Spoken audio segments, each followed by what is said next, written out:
Bonjour à tous et bienvenue dans Le Coin des Partenaires, votre chronique qui part à la rencontre des partenaires du Saran-Loiret Handball, les Septors.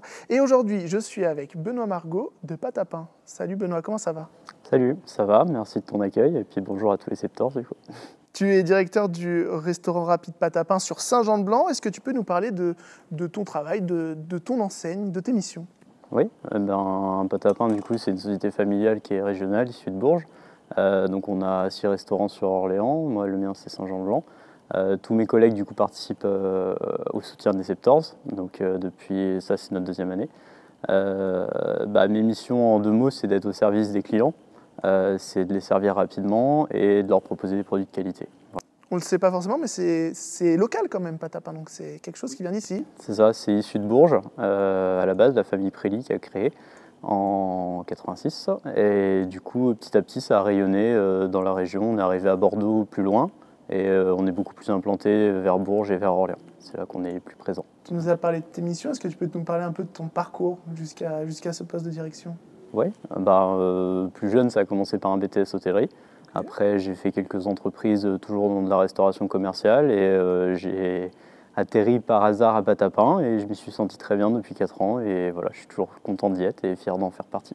Depuis tout jeune, les métiers de service, un peu de ce genre, restauration, hôtellerie, c'était quelque chose qui t'attirait? Au début, peut-être pas, c'était Ok. plutôt du droit. D'accord. Et vite fait, je me suis rendu compte que c'était pas forcément ce pourquoi j'étais fait. Et après, j'aimais bien manger, donc naturellement, voilà, c'est venu faire la restauration. Et bon, on a toujours du travail et puis on s'entend bien, c'est un travail d'équipe, ça me plaît, quoi. Justement, on va parler un peu de la crise sanitaire vis-à-vis de ton enseigne. Comment ça s'est passé depuis un an maintenant? Je suis sûr, il y a eu des hauts débats avec tout ça, notamment dans les enseignes de restauration rapide ou restauration tout court.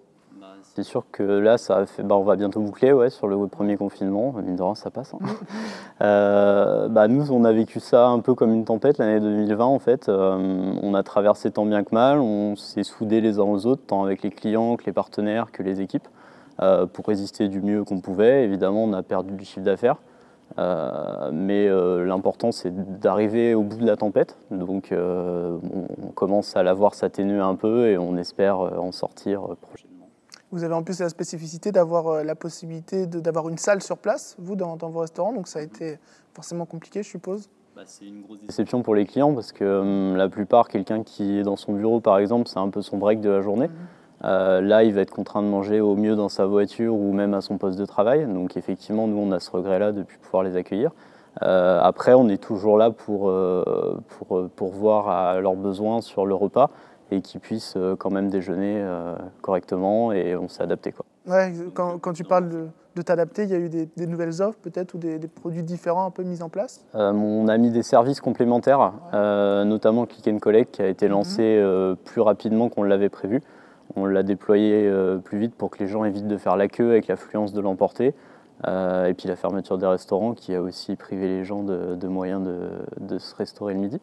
Donc ouais, on s'est adapté là-dessus et on s'est adapté aussi dans la gestion des files d'attente notamment pour que les gens perdent un peu moins de temps debout et les uns sur les autres, quoi. Il a vraiment fallu s'adapter. Tu parlais de projets qui vont plus vite, on a l'impression qu'il y a eu ça aussi durant cette année dans plein d'entreprises, l'adaptation et l'accélération de certains projets qu'on ne pensait pas. Le Click and Collect par exemple, je suppose que c'en était un à plus long terme au départ. C'est ça. Ouais, on a beaucoup digitalisé, même là nous on est en train de faire quelque chose qu'on n'aurait pas fait forcément avant. On se réinvente, donc quelque part c'est toujours bien d'avoir des projets et d'aller de l'avant, je pense. Après la situation est telle qu'elle est et on l'a subie, donc si on se réinvente pas, on n'avancera plus, quoi. On va parler un peu de ta relation avec le handball. Je crois que ça a commencé avec nos sœurs, nos amis de Fleury. Qu'est-ce qui t'a poussé à venir jusqu'aux garçons ensuite? C'est d'une part la notoriété du club. Après, j'ai eu contact avec Bruno Relave, votre responsable communication, via une connaissance qu'on avait en commun. Donc ça a été l'occasion de découvrir le handball différemment, parce que les matchs se passent différemment.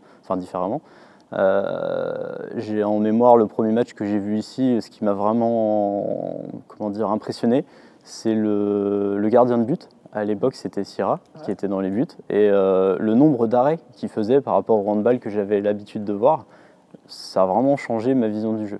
Et après, le handball en lui-même, c'est un sport qui m'a vraiment beaucoup plu, dans le sens où il y a toujours de l'action. quoi qu'il arrive, il va y avoir des buts. Et généralement, on n'est pas déçu parce que jusqu'à la fin, c'est tendu, quoi. Le match n'est pas plié dès la mi-temps et il y a toujours des rebondissements, quoi. Au niveau de ton entreprise, quelle est la nature du partenariat entre nos deux entités ?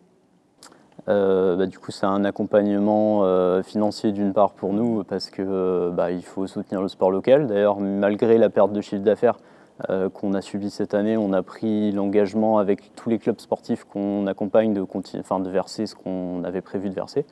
Parce que ça tient à cœur à tous les patapins en fait, de s'inscrire dans une démarche locale, que ce soit avec le sport ou avec des associations caritatives ou autres. Et donc vis-à-vis de Saran, nous ce qu'on en retire aussi c'est des contacts. Le fait de profiter de la notoriété d'un club comme Saran sur l'agglomération,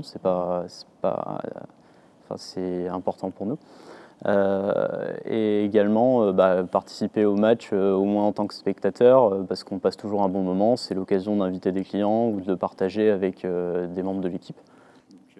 J'allais te parler d'un joueur qui t'a marqué, tu as peut-être déjà répondu un peu avec Sierra tout à l'heure. Oui, un petit peu, ouais, c'est vrai que ce serait la personne que j'ai vue la plus importante au niveau charisme, au niveau vécu aussi, parce que j'ai découvert son parcours antérieur et c'est vrai que c'était un grand monsieur du handball, je pense, un des grands monsieur qui sont passés à Saran, parce qu'il y en a eu d'autres. Et pas que dans le palmarès, c'était vraiment quelqu'un de très abordable et très sympathique. Ah oui, aussi dans le perso. Ouais, vraiment.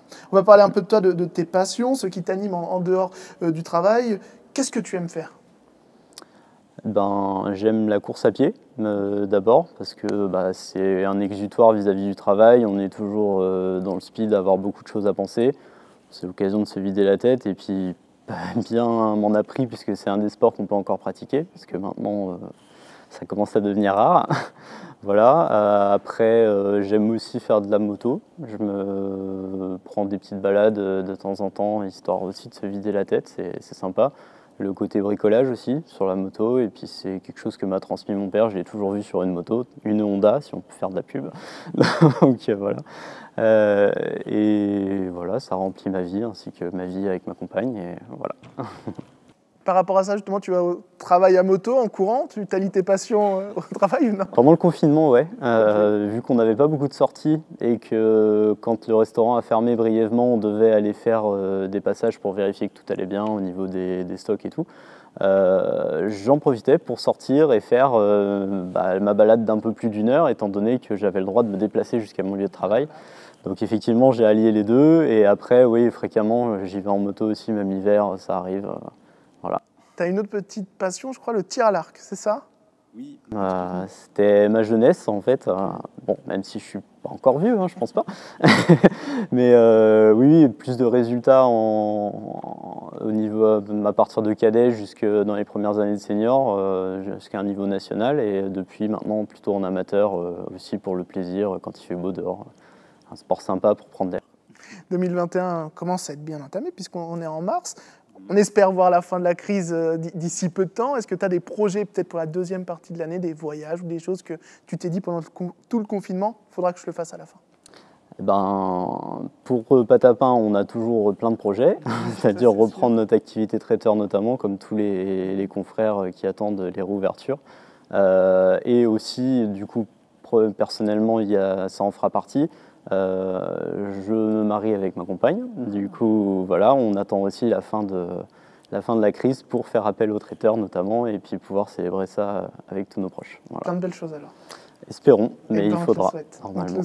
Merci beaucoup d'avoir suivi cet épisode. Vous pouvez retrouver la liste qui s'affiche à gauche des anciens épisodes. On a dépassé la vingtaine depuis 2 ou 3, je crois. Donc ça vous fait un peu de travail pour regarder tout ça. On se retrouve très vite. Salut.